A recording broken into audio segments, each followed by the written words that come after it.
Assalamualaikum warahmatullahi wabarakatuh. Selamat datang kembali di channel Hikmah Misteri. Dan tentunya masih bersama saya, Mas Nara. Apa kabar kalian semua? Semoga selalu baik-baik saja, sehat badannya, dilimpahkan rezekinya, dan dihindarkan dari segala mara bahaya. Amin. Di kesempatan kali ini saya akan menceritakan sebuah cerita drama rumah tangga dengan judul Istri Ketiga, melanjutkan dari part kemarin. Oke, seperti biasa sebelum ke ceritanya, bagi kalian yang belum subscribe channel ini, silahkan bisa subscribe dulu dan aktifkan lonceng notifikasinya agar kalian tidak ketinggalan cerita dari channel Hikmah Misteri yang akan selalu meributkan hati kalian. Dan jangan lupa juga untuk share and like agar Mas Nara lebih semangat lagi untuk menghibur kalian. Oke, terima kasih, and so just try keep up with me.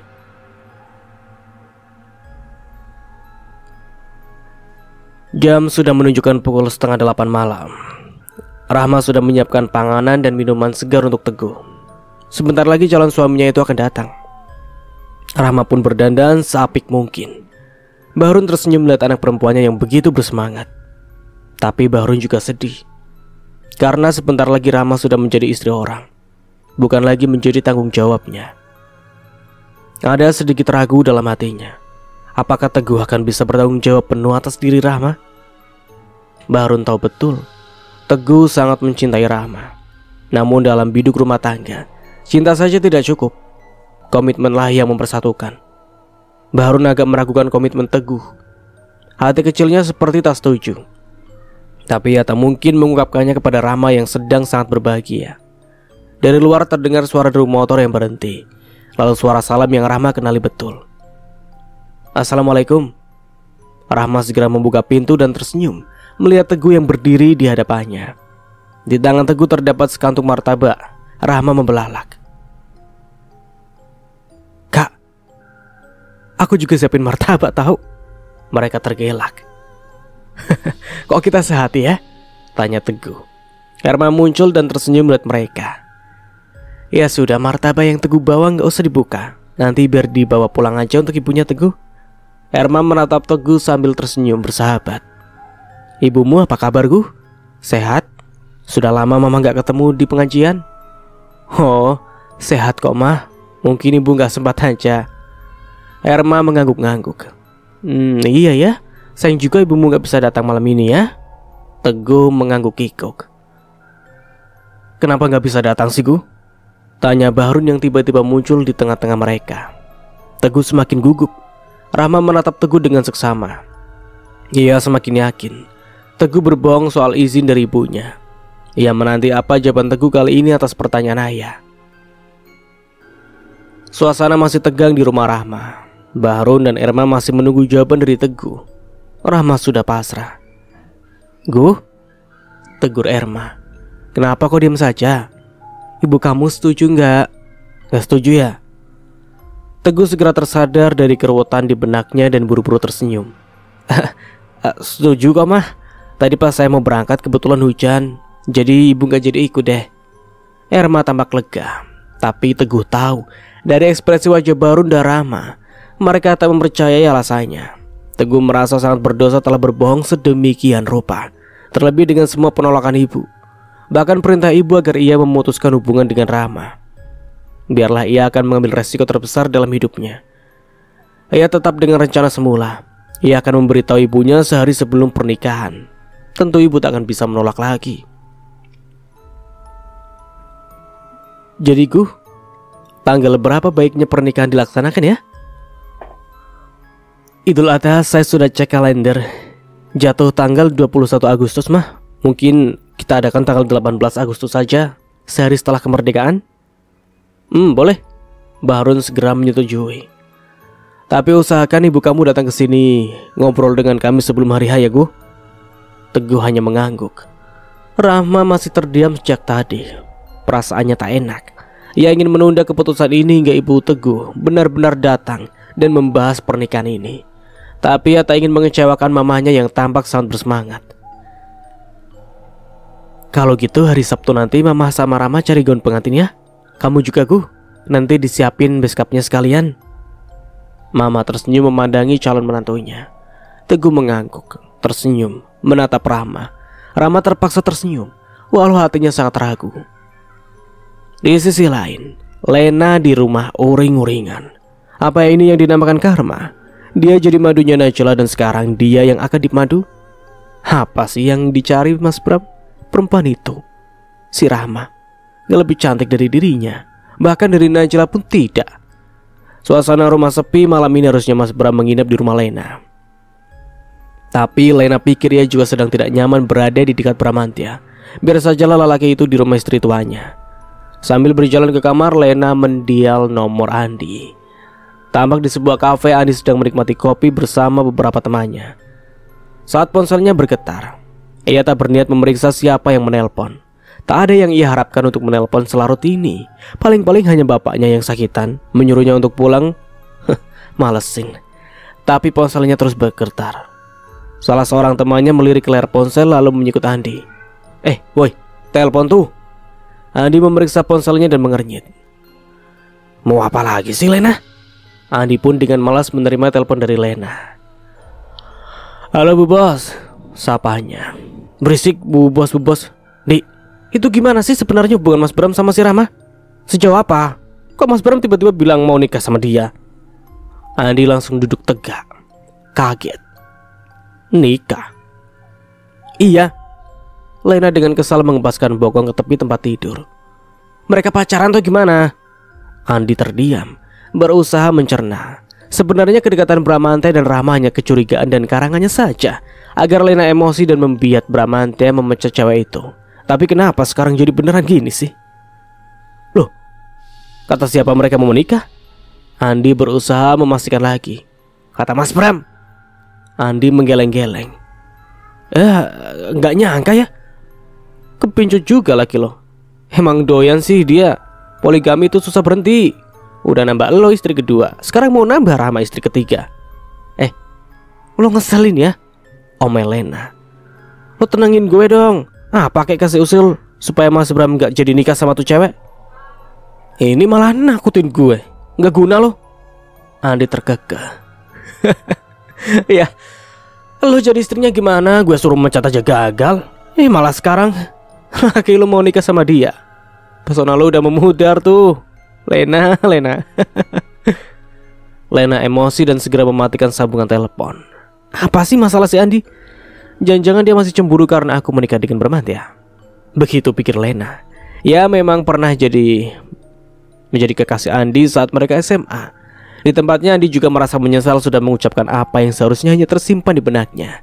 Dia tidak boleh berseberangan dengan Lena, apalagi menjadi musuh bagi Lena. Posisinya di apotek tak akan bisa dikuatkan jika Lena membencinya. Tapi Andi kemudian tersenyum. Lena tak akan bisa membenci, apalagi memusuhinya. Ia adalah cinta pertama Lena dan tak akan pernah terlupa. Cukup sedikit rayuan, Lena akan luluh lagi kepadanya. Andi yakin. Semalaman tadi mood Bramantya masih kacau akibat kedatangan Lena kemarin. Najla berusaha terus memanjakan suaminya. Biasanya jika sedang bad mood begitu, Bramantya harus dibaik-baiki, jangan didiamkan. Maka pagi hari moodnya akan kembali membaik. Mas, sarapan sudah siap ya? Ucap Najla lembut ke telinga Bramantya yang sedang sibuk dengan laptopnya di ruang kerja. Lalu Najla merangkul pundak Bramantya mengusapnya dengan lembut. Bramantya menoleh dan tersenyum. Masak apa pagi ini sayang? Najla lega. Usahanya berhasil. Kesukaan kamu lah, apalagi. Bramantya segera berdiri dan menggandeng tangan istri yang sangat ia cintai itu, melangkah menuju meja makan. Di sana Ica dan Nabil sudah duduk manis menunggu Bramantya sarapan bersama mereka. Najla segera meletakkan nasi goreng salmon kesukaan Bramantya di piring. Menurut Bramantya tak ada yang bisa menyamai Najla dalam membuat nasi goreng istimewa itu. Padahal Najla pernah mengajari Lena cara membuatnya, agar suaminya bisa tetap menikmati hidangan favoritnya tersebut meski sedang bergiliran menginap di rumah Lena. Tapi kata Bramantya rasanya tak seenak buatan Najla. Bukannya merasa bangga, Najla justru sedih. Ia sempat ingin Lena bisa menyamai dirinya dalam hal apapun demi kebaikan Bramantya. Tapi perempuan itu selalu saja gagal. Semoga berbeda ceritanya dengan Rahma. Rahma. Ia ingin sekali membahas tentang perempuan istimewa itu dengan Bramantya, tapi ia tak ingin merusak ketenangan pagi ini. Biar nanti sajalah ia mencari tahu lebih banyak soal Rahma. Mungkin dari Bu Yana, atau entah dari mana, pasti ada jalan. Najla khawatir waktunya tak banyak lagi. Ia mengingat-ingat ibunya meninggal pada usia 30 tahun saat Najla berumur 6 tahun. Saat Najla masih sangat membutuhkannya. Bapak Najla meninggal 3 tahun kemudian. Kakek nenek Najla dari kedua belah pihak juga meninggal di usia yang masih terbilang muda. Setelah kematian bapaknya, Najla dirawat adik ibunya. Tapi bibinya itu pun meninggal di usia belum mencapai 35 tahun. Semua meninggal karena penyakit yang hampir serupa. Menyebutkan nama penyakitnya saja Najla tak berani, karena tubuhnya langsung terasa seperti tersetrum. Bagaimana jika ia mengalami nasib yang sama? Tentu, Najla selalu berusaha menjaga kesehatannya.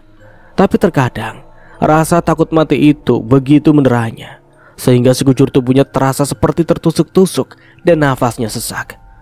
Bagaimana jika ia mati bukan karena penyakit yang sama dengan keluarganya, tapi karena rasa takut itu sendiri? Karena itulah, Najla memutuskan untuk berjaga-jaga, mencari istri lain bagi suaminya dan ibu lain bagi anak-anaknya. Mungkin bagi sebagian orang, ya idenya terdengar gila, tapi ia justru bisa gila jika ia tak melakukannya. Sabtu telah tiba.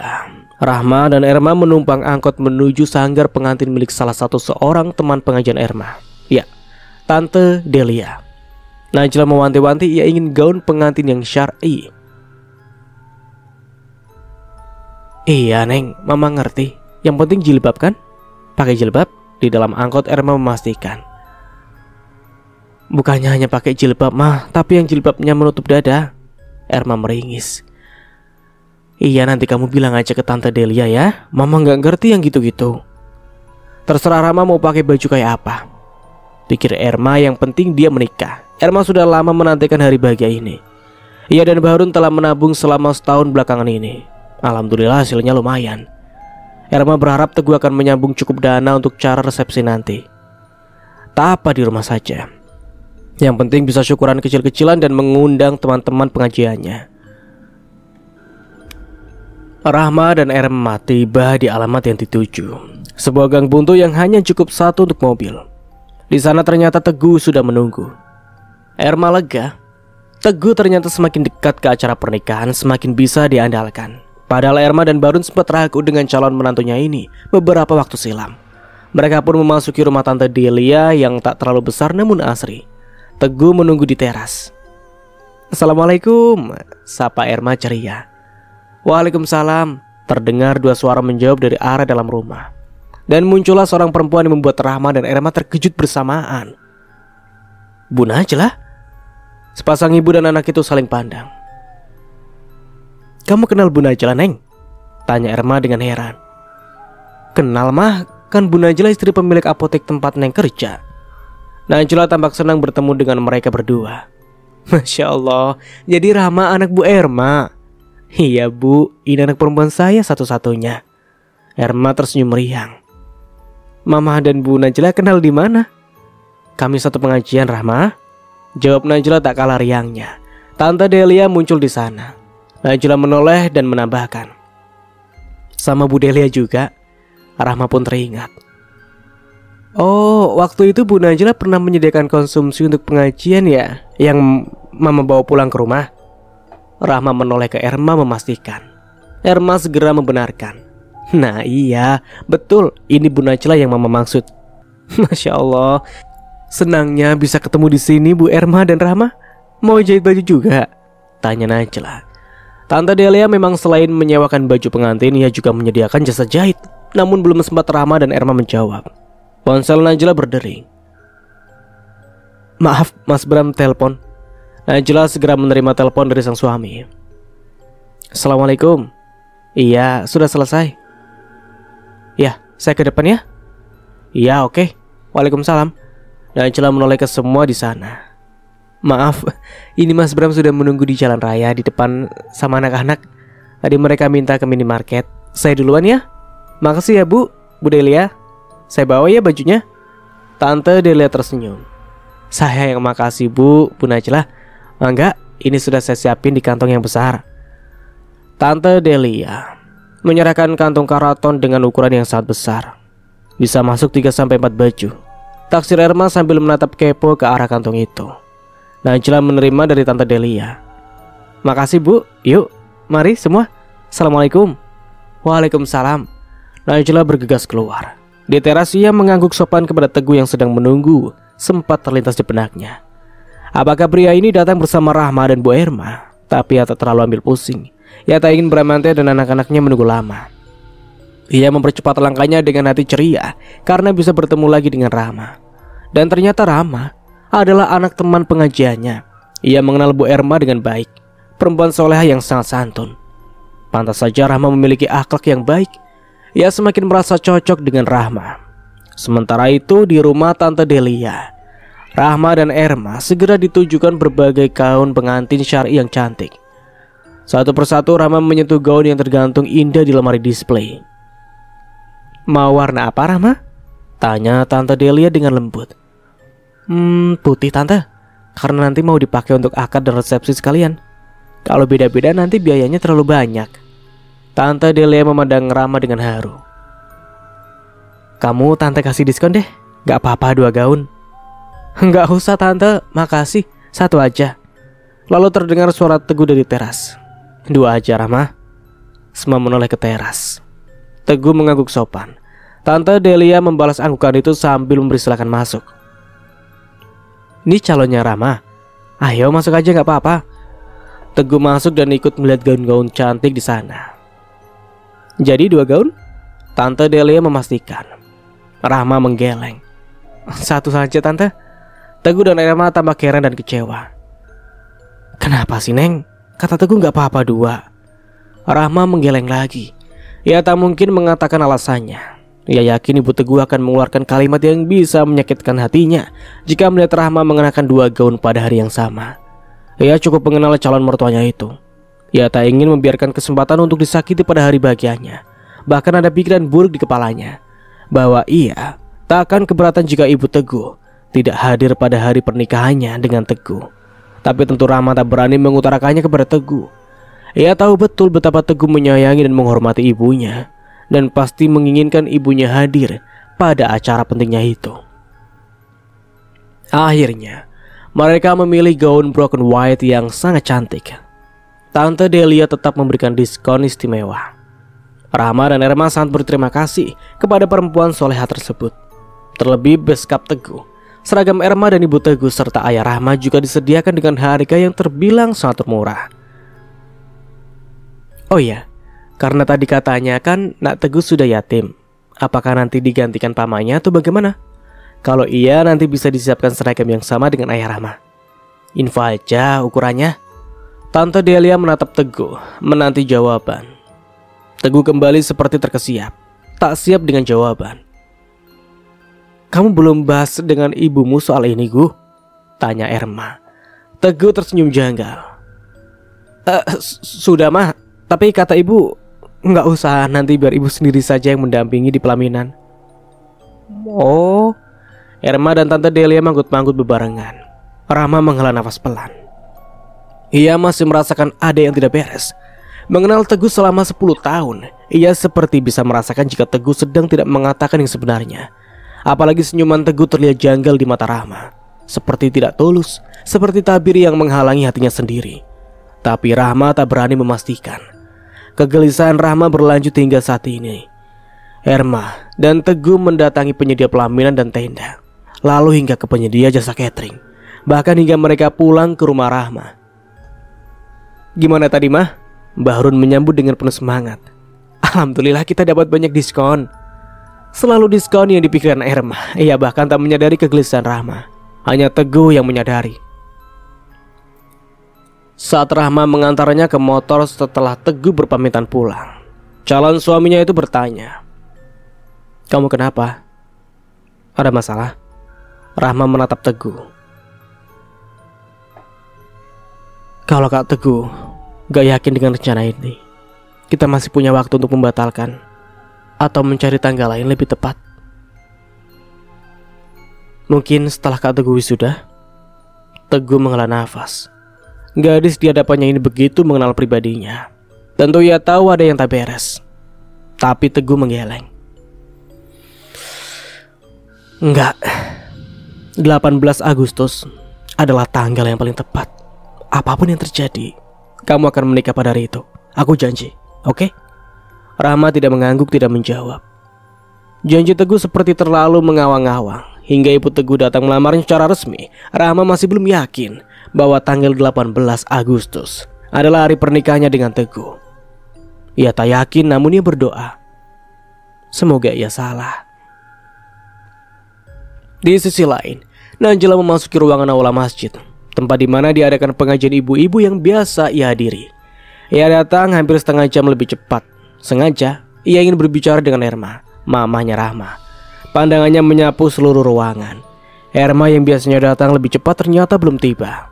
Tapi baru saja Najla hendak berbalik dan menunggu di luar, Erma menyapanya dengan ceria. "Bu Najla, kok diri aja di pintu? Ayo masuk." Najla tersenyum lega. "Saya diri di sini soalnya mau menungguin Bu Erma. Ada yang mau saya omongin."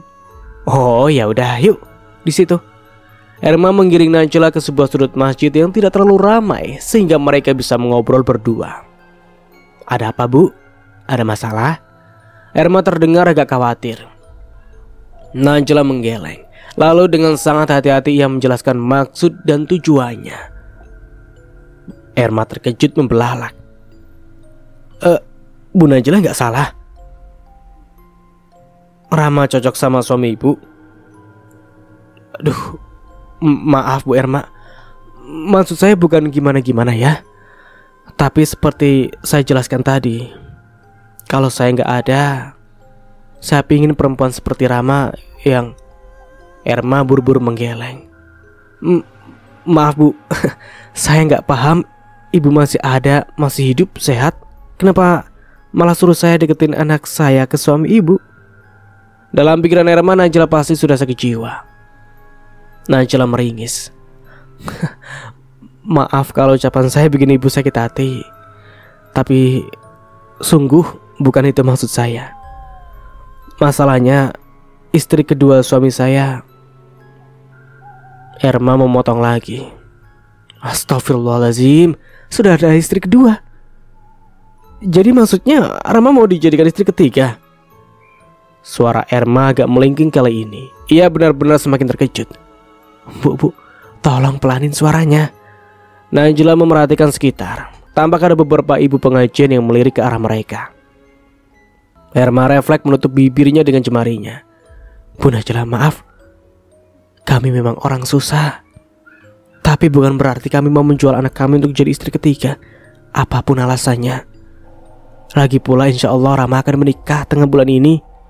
Erma mengeluarkan undangan dari tasnya. "Ini ada undangan juga buat ibu." Bahu Najla melorot. Rahma akan menikah. Ia memandangi undangan berwarna biru di tangannya. Teguh nama calon suami Rahma. "Waktu itu Teguh, calon menantu saya, juga ikut mengantar ke rumah Bu Delia. Ibu ketemu kok." Najla mengernyit. Ia kemudian teringat laki-laki yang duduk di teras rumah Bu Delia. Najla kecewa tapi ia berusaha tersenyum. "Oh, jadi waktu ibu dan Rahma ke rumah Bu Delia itu untuk fitting baju pengantin ya? Saya pikir sama seperti saya mau jahit baju biasa saja." Erma yang masih sebel dengan Najla berusaha tersenyum juga. "Enggak lah Bu, mahal jahit baju di Bu Delia. Kita juga cuma sewa kok baju pengantinnya Bu. Kalau beli nggak sanggup." Najla mengangguk lalu menggenggam tangan Erma. "Maaf ya Bu, kalau ucapan saya tadi bikin ibu tersinggung. Sungguh, maksud saya bukan seperti itu. Saya justru kagum ibu bisa mendidik Rahma dengan begitu baik. Dia pasti akan menjadi istri dan ibu yang hebat." Erma mengangguk. "Iya nggak apa-apa Bu, saya maafin." Najla lega walau ia kecewa. Sementara Erma walau memaafkan, ia masih tidak bisa paham bagaimana seorang istri yang masih mampu berperan dengan baik, masih cantik, tak kurang suatu apapun seperti Najla, mencari madu bagi dirinya sendiri. Satu sisi, ia kesal karena madu yang diharapkan adalah anak perempuannya. Tapi di sisi lain, ia iba kepada Najla, bahkan menganggap Najla setengah gila. Rahma sengaja datang ke apotek cabang tempat Andi bekerja sebelum ia harus tiba di cabangnya sendiri. Ia mengantarkan undangan untuk Andi dan Mira. Karena sedang tidak ada pelanggan, mereka mengobrol di ruangan peracikan. "Selamat ya Ma, akhirnya kamu nikah juga." Mira memeluk Rahma dengan erat. "Semoga aku cepetan nyusul. Amin. Sementara Mira tampak riang menerima undangan dari Rahma, Andi malah tampak tersenyum meremehkan. Rahma berusaha santai menanggapinya. Datang ya Pak, ucap Rahma dengan sopan. Lihat nanti ya, kalau bisa. Oke, makasih Pak. Pacar kamu yang lain gimana tuh? Kamu nikah gini? Dek. Rahma yang hendak berlalu dari hadapan Andi terkejut setengah mati. Pacar yang lain? Mira juga tampak siaga. Ia merasakan ada pertikaian antara Andi dan Rahma. Pacar yang mana ya Pak? Maksud Bapak? Andi terkekeh. Bercanda keles, santai weh. Pengantin kok panikan. Mira diam-diam memutar bola mata, kesal dengan sikap Andi. Sementara Rahma menahan darahnya yang mendidih. Ia yakin ucapan Andi barusan bukan dimaksudkan untuk bercanda. Rahma sadar Andi pernah menyangka ia ada rasa kepada Bramantya. Apa yang ia maksud sebagai pacar adalah bos mereka. Beruntung bel di ruang pelayan obat di depan berbunyi. Emosi Rahma teralihkan. Ia menoleh ke arah Mira. Ada pelanggan tuh. Aku juga udah mau balik. Mira buru-buru ke depan. Rahma menoleh ke Andi. Saya permisi Pak, mau ke Persada. Andi tak menjawab dengan kata-kata, hanya dengan seringai mengesalkan. Rahma segera keluar dari sana. Harusnya ia tak mengundang manusia satu itu. Rahma pamit ke Mira setelah temannya itu selesai melayani pelanggan. Dalam perjalanan menuju cabang Persada, di dalam angkot Rahma berusaha menghalau kekesalannya kepada Andi tadi. Biarlah sesuka orang itu saja. Pikirannya ya sudah cukup penuh dengan kenyataan bahwa sampai saat ini baik dirinya maupun orang tuanya belum ada komunikasi sama sekali dengan Ibu Teguh. Saat menanyakan hal itu semalam, ketika Teguh mengantarkan undangan yang ia ambil dari percetakan, jawaban Teguh bagi Rahma terlalu mengada-ngada. Ibu tuh orangnya gak mau diatur-atur. Kamu tahu sendiri kan gimana Ibu. Aku yakin Ibu sendiri yang akan minta datang ke sini nantinya, ujar Teguh sambil menyalakan mesin motornya, bersiap untuk pulang. Ya udah deh, tapi Kak, itu kok undangan kayaknya dikirim semua ke sini. Kak Teguh sama Ibu kan pasti mengundang juga. Dibawa aja sebagian. Aku udah bikin daftarnya, nanti tinggal aku print di label di kantor nanti. Terus aku tempel di sini saja labelnya. Sambil kita bahas soal proses hari ya. Kamu undangannya mau sekalian di print juga? Sini, daftarnya kasih aku. Rahma menggeleng. Mama udah gak sabar mau bagiin. Itu udah ditulis tangan sendiri. Rahma dan Teguh melongok ke ruang tamu. Tampak Erma sibuk menyalin daftar undangan dari kertas folio yang hampir lusuh ke atas tabel, lalu menempelkannya di undangan. Teguh menelan ludah. Andai ibunya seantusias itu. Tapi ia buru-buru menghalau semua pikiran, lalu menatap Rahma. Aku pamit ya, calon makmumku. Walau masih gundah, Rahma tak bisa tak tersenyum mendengar ucapan Teguh. Bagaimanapun, ia mencintai pria yang namanya berdampingan dengannya di undangan pernikahan berwarna biru itu, warna kesukaan mereka. Rahma memandang ke jalanan yang ramai di depannya melalui jendela angkot, membiarkan angin menerpa wajahnya. Bagaimanapun sikap Ibu Teguh atas pernikahan ini, ia lega. Ia akan menikah dengan Teguh.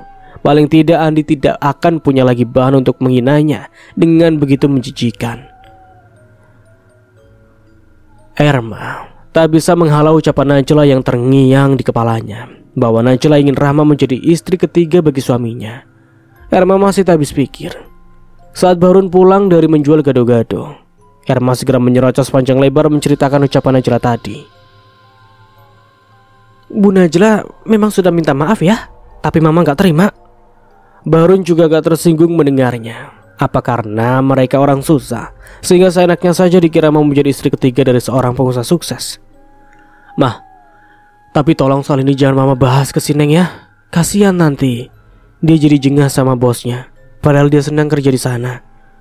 Erma menghela nafas.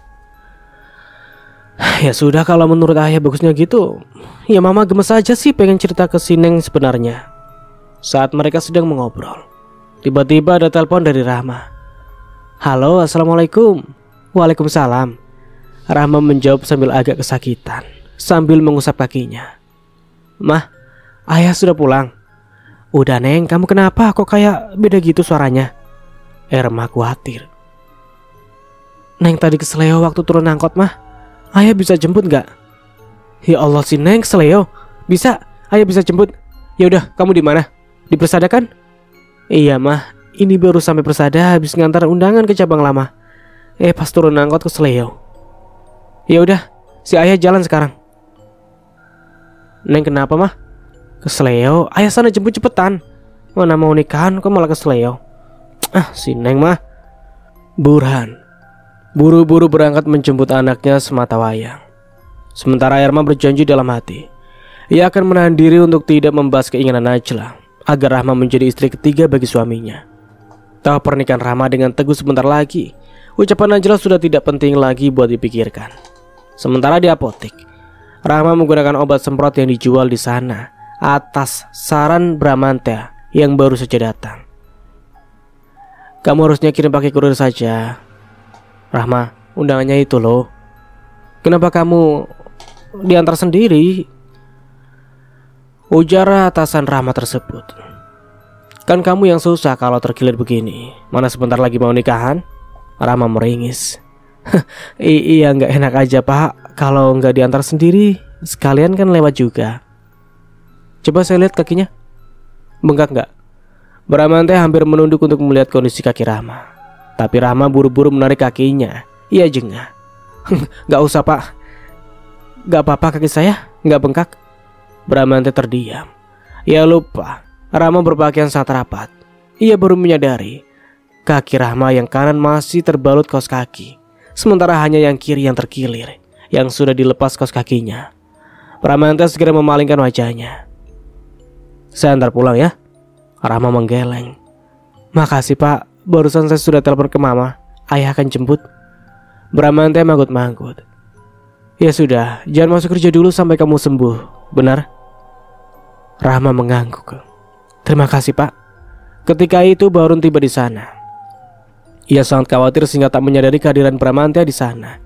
Ia buru-buru menghampiri Rahma yang masih terduduk kesakitan. Kamu gak apa-apa Neng? Sakit ya? Lalu Rahma menoleh ke Bramantya. Ayah, kenalin, ini Pak Bramantya, atasan Rahma. Barun buru-buru menyalami Bramantya dengan hormat, tersenyum sopan. Saya Barun, ayahnya Rahma. Bramantya juga tak kalah hormat menyambut uluran tangan Barun. Saya Bramantya, tadinya saya mau antar Rahma pulang, tapi katanya bapak sudah dalam perjalanan menjemput. Iya gak apa-apa pak, sama saya aja. Sekalian mau saya bawa ke tukang urut. Bramantya manggut-manggut lagi. Tapi kalau sekiranya perlu dibawa ke dokter, kabarin saya ya Pak Rama. Saya tahu dokter ortopedi yang bagus. Gak apa-apa Pak, gak usah. Kami ada langganan tukang urut. Bramantya tersenyum. Ya pokoknya kalau butuh apa-apa hubungi saya. Ya sudah Pak, saya bawa Rama pulang dulu. Maaf jadi gak bisa bekerja anak saya. Gak apa-apa Pak, gak ada kok yang mau sakit. Barun tertegun menatap Bramantya. Laki-laki ini bersikap baik begini apa karena ia sudah mulai ada hati kepada Rama, atau memang karena dia atasan yang baik? Saat menemani Rama mengantri giliran di tukang urut, Barun tatan lagi. Ia bertanya kepada Rama. Neng, bosnya Neng gak pernah godain Neng kan? Rama kaget. Godain gimana ya? Ya genit sama Neng, misalnya mau ngajak Neng nikah. Rama terkekeh. Enggak, ayah kok nanya gitu sih? Maaf Neng, soalnya tadi istrinya aneh banget. Masa bilang ke mama, ada aja kamu bisa nikah sama suaminya? Rahma membelalak. Serius ya? Barun mengangguk. Kata mama gitu. Mana dia kan juga udah punya 2 istri. Aneh aja ya liatnya. Kok dia kayak orang yang baik banget gitu, sama pegawai aja perhatian banget, tapi bisa nikah lagi dan mengkhianati istrinya. Ayah aja gak tega sama mama kamu kalau sampai nyakitin. Rahma terdiam. Pertanyaan ayah ada benarnya. Bramantya bukan seperti laki-laki genit yang doyan kawin. Kenapa sampai menikah lagi? Tapi yang menjadi pertanyaan terbesar Rahma, kenapa dirinya? Sementara itu malam harinya, Najla terbaring di kamarnya, masih tak enak hati dengan ucapannya kepada Erma tadi pagi. Dan biasanya juga ada yang mengganggu pikirannya. Badannya menghangat semacam demam. Bramantya duduk di sebelah Najla di tepi tempat tidur, mengusap kepala istri kesayangannya. Kamu kenapa? Kok demam? Najla terduduk dan memeluk Bramantya. Aku gak bisa cerita. Tapi aku lagi tak enak hati. Soal apa? Najla melepaskan pelukannya, menatap Bramantya dalam-dalam. Aku gak bisa cerita. Bramantya menghela nafas. Mas, panggil Najla pelan. Iya. Andai aku udah gak ada, kalau ada perempuan yang cerdas, lembut, soleha berarti tulus, sopan santun, kamu mau menikahi dia? Hati kecil Bramantya merasa kesal dengan pertanyaan Najla yang selalu ia ulang-ulang. Tapi ia tak ingin Najla semakin gusar. Ia mengangguk. Perempuan itu sebenarnya sudah di dekat kamu, Mas. Coba Mas buka hati untuknya. Siapa? Rahma. Najla tersenyum. Tuh Mas sudah bisa menebak. Rahma sudah mau menikah, Najla. Aku sudah terima undangannya. Oh, Najla menunduk sedih. Aku juga terima undangan dari ibunya. Aku pikir Mas belum tahu. Tadinya Najla pikir masih ada waktu bagi Bramantya mendekati Najla. Andai Bramantya belum tahu soal pernikahan itu. Toh pernikahan Rahma masih 2 mingguan lagi. Tapi tentu saja Bramantya sudah tahu Rahma adalah pegawainya. Namun Najla tidak tahu sebenarnya sejak tadi Rahma menarik kakinya. Tak ingin dilihat Bramantya. Bramantya justru merasa terkesan karena Rahma sangat menjaga dirinya. Penilaian Najla seperti kali ini tidak salah. Mungkin memang perempuan seperti Rahma lebih cocok menjadi istri keduanya ketimbang Lena yang selalu mengesalkan. Tapi semua sudah terlambat. Rahma sudah akan menikah. Sebaiknya ia hapus rasa simpati untuk anak buahnya itu. Apalagi di satu sisi Bramantya lega. Najla tak akan bisa lagi merengek agar Bramantya menikah dengan Rahma, karena Rahma sudah akan menjadi milik suaminya. Sementara itu calon suaminya Rahma, Teguh, baru saja sampai di rumah. Tampak Tuti sedang duduk di sebelah lampu duduk di ruang tamu. Ibu Teguh yang sangat dia cintai itu, dengan kacamata plusnya yang sudah entah berapa tahun tidak diganti, sedang menjahit celana Teguh yang terlepas kelimanya persis di bawah lampu itu. Teguh menatap ibunya dengan iba, lalu menghampiri dan duduk di sebelahnya. Bu, panggil Teguh pelan dengan perasaan tak karuan. Merasa ini adalah celah yang baik untuk mengangkat pembicaraan mengenai rencana pernikahannya. Tuti menjawab tanpa kata-kata karena sedang fokus menjahit. Kalau Teguh sudah punya istri nanti, ibu gak perlu repot-repot jahitin celana Teguh lagi. Teguh berusaha tersenyum. Tapi Tuti menoleh dan menghela nafas. Udah gak usah pikirin soal istri dulu. Masih ada ibu yang bisa ngurus kamu. Pikirin aja dulu kuliah kamu, kerjaan kamu, masa depan kamu. Teguh terdiam. Kenapa sih tiba-tiba bahas istri? Tanya Tuti. Rahma sudah mendesak kamu lagi ya? Teguh buru-buru menggeleng lalu berdiri. Tak nyaman dengan tuduhan itu, tapi tak ada niatan mendebat ibunya. Teguh mandi dulu bu, lengket, ujarnya sambil mengidekkan bahu, lalu buru-buru berlalu dari hadapan Tuti.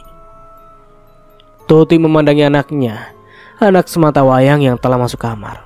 Perasaannya jadi tak menentu. Ia segera meletakkan celana yang baru saja sebagian ia perbaiki kelimanya. Moodnya hilang. Ia tak ingin melanjutkan apa yang ia sedang kerjakan. Setiap kali nama perempuan itu disebut, hatinya mendidih. Sejak dulu ia tak suka jika Teguh dekat dengan siapapun termasuk Rahma. Teguh harus sukses dulu. Terlalu besar pengorbanannya untuk membesarkan Teguh. Ia tak ingin hanya gara-gara menikah Teguh kehilangan kesempatannya untuk sukses. Karena hanya kesuksesan Teguh yang dapat membuatnya bahagia. Dia tak ingin ada siapapun yang menghalangi kebahagiaannya. Apalagi perempuan seperti Rahma. Mungkin ia harus bicara dengan Erma, Mama Rahma, agar tidak mengganggu Teguh lagi. Menjelang pernikahan selama seminggu ini, Teguh dan Rahma cukup intens berkomunikasi. Bukan membahas tentang hari pernikahan mereka, melainkan hanya sekedar saling mengingatkan untuk menjaga kesehatan. Rahma baru saja mendapatkan sampel suplemen kesehatan yang sangat bagus dari distributor apotik. Rahma ingin mengirimkannya kepada Teguh. Di kotaknya ia tulis supaya Teguh sehat selalu hingga hari H. Ia ingin menggambar lambang hati, tapi urung. Jika ia kirim ke rumah, nanti dilihat ibunya Teguh. Tapi kemudian Rahma menimbang, sebaiknya dikirim ke rumah atau ke kantor saja. Kalau ia kirim ke kantor dengan layanan kurir instan, selain menghindari benda itu jatuh ke tangan ibunya, Teguh lebih dulu. Teguh juga bisa langsung mengkonsumsi saat ini juga. Tapi tak bisa jadi kejutan, karena ia harus izin dulu. Rahma menggenggam kotak suplemen tersebut, menimbang-nimbang. Lalu ia teringat hari ini Teguh tugas di luar. Semalam ia memberitahu, oke, dikirim ke rumah sajalah. Ia pun mengirimkan lewat kurir reguler yang kantornya terletak di sebelah apotek. Biasanya akan tiba besok. Persis ketika Rahma sudah selesai mengirim, saat hendak kembali ke dalam apotek, di parkiran ia bertemu dengan Bramantya yang baru tiba. Assalamualaikum. Pagi Rahma. Sapa atasannya itu dengan penuh semangat. Waalaikumsalam. Pagi Pak. Rahma tersenyum dan mengangguk sopan, lalu membukakan pintu apotek untuk Bramantya. Tapi Bramantya malah memberikan Rahma masuk lebih dulu. Rahma menggeleng. Sebaiknya laki-laki yang masuk duluan Pak. Bramantya terdiam dan kemudian tersadar. Teringat penjelasan ustazahnya bahwa tak baik laki-laki berjalan di belakang perempuan, karena ia bisa-bisa akan melihat lekuk dan gerakan langkah perempuan tersebut. Karenanya di beberapa negara Islam, dalam beberapa situasi, perempuan menghentikan langkah agar laki-laki berjalan lebih dulu. Apakah Rahma punya alasan yang sama dengannya? Jika iya, Bramantya semakin salut dengan pegawainya ini. Kembali terbesit sedikit penyesalan telah mengabaikan keinginan Najla untuk memberi istri Rahma, karena sekarang sudah terlambat. Tapi Bramantya buru-buru beristighfar, lalu masuk mendahului Rahma. Sementara itu sambil mengikuti langkah Bramantya ke dalam apotek, Rahma mengernyit. Hari ini bukan jadwal Pak Bramantya kesini. Dia mau apa ya? Ada yang bisa saya bantu Pak? Tanya Rahma saat mereka sudah di ruang display. Atau Bapak mau memeriksa stok? Keuangan? Bramantya menggeleng. Enggak, kan belum saatnya. Bramantya melihat sekeliling. Najla tadi minta tolong bawakan termometer, karena yang di rumah rusak, untuk jaga-jaga. Oh oke Pak, padahal Bu Najla bisa telepon aja, nanti saya kirim pakai kurir. Mendengar ucapan Rahma, Bramantya terdiam. Benar juga pikirnya. Tadi saat Najla menyuruhnya, entah kenapa ia justru bersemangat dan tidak berpikir ke arah sana. Sekilas ia merasa malu sendiri. Gak apa-apa, gak usah, saya berpulang aja nanti. Rahma mengangguk. Baik Pak, saya siapkan. Rahma segera ke counter, menggantikan staf di sana, Uli, yang segera melipir ke arah rak obat-obatan untuk merapikannya. Rahma sendiri yang melayani Bramantya untuk menghormatinya sebagai pimpinan. Sambil menyiapkan permintaan Bramantya, Rahma tiba-tiba terngiang ucapan mamanya soal keinginan Najla. Matanya refleks melirik ke arah Bramantya, dan ternyata Bramantya sedang melakukan hal yang sama, melirik ke arah Rahma. Rahma buru-buru menunduk. Jantung Rahma berdebar. Jangan-jangan ini cara Bu Najla mendekatkan aku dengan Pak Bramantya, suaminya sendiri. Gila, mereka berdua kan sudah tahu seminggu lagi aku akan menikah. Rasa tak nyaman menyusupi hati Rahma. Bramantya menyadari perubahan raut wajah Rahma. Ia merasa bodoh. Jangan-jangan Rahma curiga dengan sikapku. Tapi apakah Rahma tahu bahwa Najla ingin ia menjadi istri ketigaku? Bramantya merasa harus menghalau pemikiran itu dari benak Rahma. Ia menghampiri Rahma. Tambah ini ya. Bramantya menyerahkan 2 jenis vitamin lainnya kepada Rahma. Baik Pak. Rahma menambahkannya ke dalam daftar pembelian. Rahma, panggil Bramantya. Rahma mengangkat wajah. Iya Pak. Kamu belum mengajukan cuti. Pernikahan kamu kurang dari 2 minggu lagi kan? Rahma mengangguk. Iya Pak, sekitar seminggu lagi rencananya. Saya baru akan kirim email pengajuan cuti besok. Lagi nunggu contohnya dari Bu Yana. Soalnya kan saya belum pernah ngajuin cuti Pak. Bramantya tersenyum. Iya, belum 3 bulan kerja sih ya. Tapi cuti menikah mah boleh. 3 hari ya Pak? Tanya Rahma sambil menyerahkan termometer dan vitamin Bramantya perlukan. Bramantya menerimanya sempat terdiam, lalu mengangguk. Ya harusnya hanya 3 hari, tapi untuk kamu saya kasih 5 hari di luar hari libur kamu. Ia menyerahkan sejumlah uang untuk membayar pesanannya. Kembaliannya pegang aja untuk makan siang kamu dan Uli. Rahma tersenyum lega. Terima kasih Pak. Terima kasih banyak. Sesaat ia melupakan kegusaran hatinya sebelum ini. Sama-sama. Lalu Bramantya mengangguk ke Rahma dan juga Uli yang masih merapikan display obat-obatan. Kemudian berlalu dari sana. Uli segera menghampiri Rahma. "Kak, Pak Bramantya baik banget sama Kak Rahma ya?" Rahma menoleh. "Pak Bramantya baik sama semua, Uli. Ke Bu Yana, ke Pak Andi, ke Mira, ke kamu. Ke Kak Rahma beda." Rahma merasa gusar. "Udah aja aneh-aneh." Ia segera masuk ke ruang peracikan. Perasaannya kembali tidak enak. Di sisi lain, Tuti, ibu Teguh, sudah dalam perjalanan ke pengajian. Di sana pasti ada Erma, mamanya Rahma. Ia harus bahas permasalahan hubungan kedua anak mereka ini. Kalau Rahma masih mengharapkan Teguh, silakan menunggu. Kalau tidak mau menunggu, silakan enyah dari hidup Teguh. Tapi Tuti sebenarnya lebih suka jika Rahma enyah sekalian. Teguh kini sebentar lagi menyandang gelar S1. Anaknya itu lebih pantas mendapatkan calon istri yang selevel. Tak berapa lama kemudian Tuti sudah tiba di masjid tempat mereka biasa mengaji bersama. Tapi saat tiba di sana, Tuti heran, kok sepi? Ketika ia tiba di teras, seorang marbot menghampirinya. "Mau ngaji ya, Bu? Ibu gak dibilangin emangnya? Libur pengajiannya, Bu. Ustazahnya sakit." Tuti lemas mendengar ucapan sang marbot. Ia kesal sendiri. Kenapa tadi tidak cek grup? Emosi membuatnya langsung berangkat. Sekarang bagaimana? Apa sebaiknya ia ke rumah Rahma saja? Tapi kalau di sana ada Barun, ayah Rahma, ia tidak bisa menekan Erma mengenai masalah hal ini. 2 lawan 1. Dengan kesal ia pun memutuskan kembali ke rumah. Biarlah, ia tunggu hingga pengajian minggu depan saja. Lebih baik jika ia bicara dengan mamanya Rahma itu di tempat netral seperti ini. Pokoknya ia takkan sudi jika Rahma menunggu Teguh meraih kesuksesan. Teguh harus jadi orang. Andi tampak sedang menunggu seseorang di kafe tak jauh dari apotek. Pekerjaannya sudah selesai setengah jam yang lalu, walaupun ini masih jam 5 sore. Mira yang bertugas sampai jam 8 nanti. Andi memeriksa jam di ponselnya. Semestinya Lena sudah tiba 5 menit sebelum ini. Kalau bukan karena Lena kekeh, sudah ia tinggal pulang perempuan itu sejak tadi. Ia sudah menjelaskan lewat telepon kepada Lena bahwa saingannya akan menikah besok. Lena tak perlu khawatir lagi. Tapi Lena masih ingin memastikan dengan meminta undangan pernikahan Rahma. "Gue mau lihat sendiri undangannya, Di," kilahnya. Tapi entah mengapa Andi merasa Lena merencanakan sesuatu. Biarlah apapun yang Lena mau lakukan, itu bukan urusannya. Yang terpenting Lena janji ia akan memaksa Bramantya menaikkan posisi Andi di apotik dan menggeser Bu Yana yang semakin sakit-sakitan. Andi melirik pintu masuk. Tampak Lena sudah berdiri di sana. Mencarinya, Andi mengangkat tangan agar Lena melihatnya. Lena pun bergegas mengambil Andi. "Mana undangannya?" "Basa-basi dikit kayak, Bu. Hai, apa kabar?" Lena memutar bola mata. "Basa-basi. Gue sama lo. Kita kenal udah 10 tahun, Di. Masih perlu basa-basi."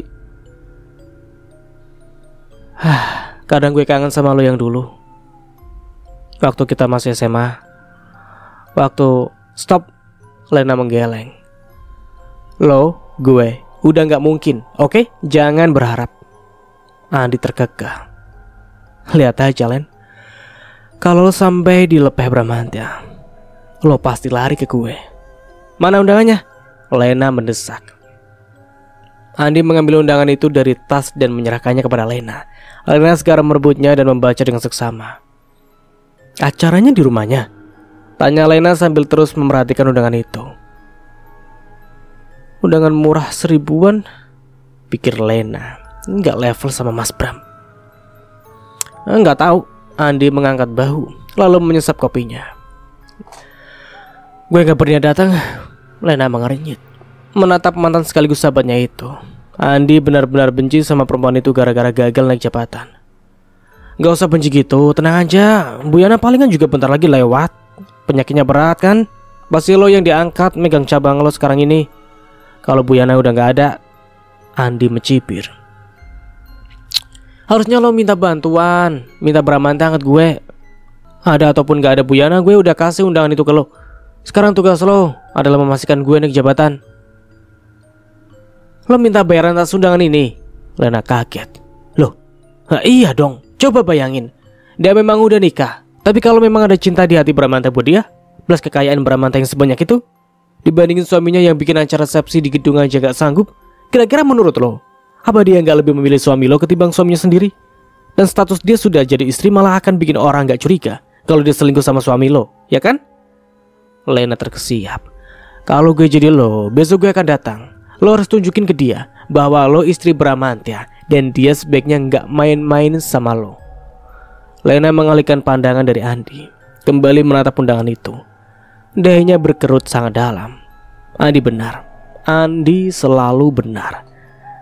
Malam nanti adalah malam yang penting buat Bahrun sekeluarga. Sama pentingnya dengan pernikahan putri semata wayang Bahrun yang akan dilaksanakan keesokan harinya. Pengajian untuk mendoakan kelancaran acara besok akan diadakan ba'da Isya. Bahrun dan Erma mengundang tetangga dan teman taklim yang cukup dekat dengan keluarga mereka. Bahrun memandangi tenda kecil di terasnya yang sempit hingga ke jalan yang hanya selebar 1 meter di depannya. Andai ia punya uang lebih, ingin ia mengadakan pernikahan yang megah untuk Rahma. Tapi keadaan membuatnya hanya mampu membiayai yang sederhana saja. Lagi pula bukankah kesederhanaan adalah salah satu sifat mulia bagi Rasulullah SAW? Bahrun tersenyum, lalu berbalik, masuk ke rumah mungilnya. Di dapur bahkan sang calon mempelai wanita ikut sibuk mempersiapkan konsumsi untuk acara pengajian nanti malam. Bahrun bersyukur memiliki anak seperti Rahma. Allah sangat baik kepadanya. Rahma bukan anak yang penuntut, anak yang sangat memahami kondisi orang tua. Bahkan saking tidak menuntutnya hingga detik ini, Ibu Teguh belum datang juga dan Rahma sama sekali tidak protes.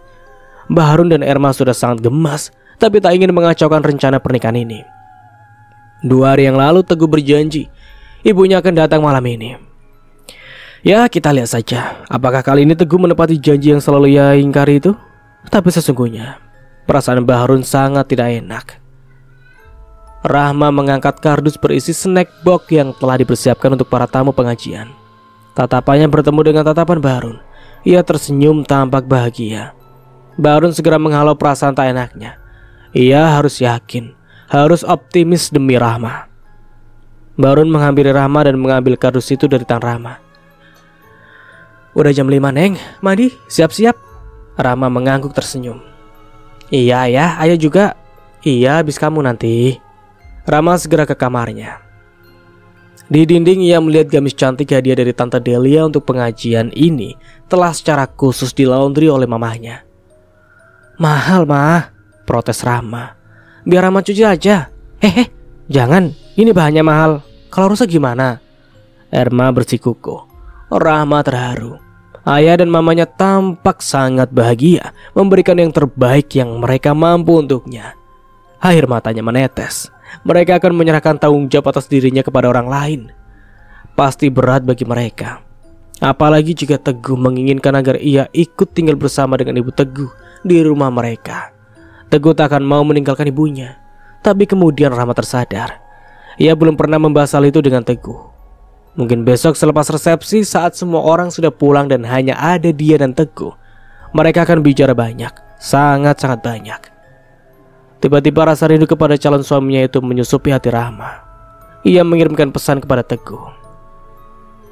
Sampai ketemu nanti malam, Kak. Belum terkirim masih centang 1, Rahma paham. Teguh mungkin juga sedang sibuk mempersiapkan segala sesuatu di rumahnya. Rahma meletakkan ponselnya dan mengambil handuk dari gantungan di belakang pintu, lalu segera bergegas keluar. Rahma tidak tahu di rumahnya Teguh sedang menangis bertumbuh di lutut Tuti. Bu, Teguh mohon bu, tolong izinkan Teguh menikah dengan Rahma. Teguh merasakan ini dari ibu supaya ibu gak repot dan gak banyak mikir. Ibu tinggal datang besok. Bahkan baju ibu sudah disiapkan. Teguh menoleh ke baju Tuti yang seragam dengan mamanya Rahma, yang ia bawa pulang barusan dari laundry. Tuti melirik penuh amarah ke arah baju itu, lalu menyipitkan pandangan ke arah anak lelakinya. Matanya tampak merah dan bengkak akibat air mata. Kamu gak mau ibu repot? Kamu mau menjebak ibu? Siapa yang ngajarin kamu? Si Rahma? Mamanya Rahma? Si Erma? Atau si Bahrun? Tukang gado-gado itu? Teguh menggeleng. Air matanya menetes. Ini semua Teguh yang merencanakan, Bu. Mereka bahkan gak tahu kalau ibu belum tahu. Bohong! Teguh terisak. Sumpah Bu, mereka gak tahu. Kamu jahat Teguh, kamu bohongin ibu. Bu, maaf Teguh belum cerita ke ibu soal pernikahan besok. Tapi Teguh tahu kalau Teguh bilang ibu gak akan izinin. Tapi Teguh sudah kadung janji sama ayahnya Rama Bu, Teguh akan segera menikah anaknya. Tuti mencibir Cici. Kenapa? Kamu bikin hamil anaknya, hah? Sampai kamu janji mau nikahin? Astagfirullah, enggak Bu. Ibu pikir Teguh sehina itu Bu. Sekalipun Teguh dekat sama Rama, Teguh gak pernah menyentuh dia. Rama suci Bu. Suci kok pacaran? Kami gak pacaran. Terus apa kalau gak pacaran? Kenapa ayahnya minta kamu nikahin anaknya? Dari awal ibu gak suka kamu dekat sama dia. Ingat Gu, ibu sungsang sumbel gedein kamu. Gini balasan kamu. Sakit tau Gu, sakit. Tuti membuang muka, air matanya bercucuran. Hati Teguh seperti tertusuk benda yang sangat tajam mendengar ucapan dan melihat air mata ibunya. Ia tak pernah mau membalas semua pengorbanan ibunya dengan cara yang menyakiti perasaannya. Jiwanya kalut akibat kemelut ini. Dengan tubuh dan bibir gemetar, Teguh bertanya lirih. Terus Teguh harus gimana Bu? Besok Teguh harus menikah. Malam ini mereka bikin pengajian, Teguh janji akan datang sama ibu. Kamu kesana malam ini, kamu batalin pernikahan besok. Atau kalau perlu, ibu ikut dan ibu yang akan batalin. Tubuh Teguh seperti tersengat listrik. Ia tak mungkin membatalkan pernikahannya dengan Rama besok. Tapi melihat ibunya menangis seperti itu, Teguh tak sanggup. Ia hanya pernah sekali melihat ibunya seperti ini saat mereka tak punya makanan di rumah dan bapak sakit keras. Saat itu ia berjanji tak akan pernah membiarkan siapapun dan apapun buat ibunya menangis seperti dulu. Tapi kini justru ia sendiri yang menjadi penyebabnya. Akhirnya dengan suara tercekat, Teguh menenangkan Tuti, ibunya. Bu, udah ya, ibu jangan nangis lagi. Teguh akan kesana sekarang, Teguh akan batalin pernikahannya. Tuti menoleh. Betulan? Teguh mengangguk. Nanti Rahma dan orang tuanya marah sama kamu. Teguh menelan ludah. Yang penting ibu gak sedih lagi, gak marah sama Teguh. Teguh mencium tangan ibunya. Teguh berangkat ya Bu. Tuti menarik tangannya dengan kasar. Kalau kamu berangkat dan gak membatalkan pernikahan kalian, jangan pernah pulang lagi ke sini. Teguh hanya bisa mengangguk pelan, lalu keluar dari rumah. Tuti memandangi langkah anaknya yang gontai. Ia kembali meneteskan air mata. Sebagai ibu, ia bukannya tidak sedih jika anaknya sedih, tapi ia merasa dibodohi oleh Rama dan keluarganya. Tadi di pengajian ia diberi selamat oleh para jamaah karena akan menikahkan anaknya dengan anak Erma. Ia menyangkal. Siapa yang mau menikah? Gak ada. Jangan halusinasi deh. Para jamaah saling pandang. Tapi Bu, kami sudah terima undangan loh besok acaranya, ujarlah salah seorang di antara mereka. Bu Dele jadi pembuat bajunya, tambah yang lain. Lalu seorang perempuan berpawakan kecil dengan takut-takut menyodorkan undangan miliknya. Ini undangannya, masih ada di tas saya.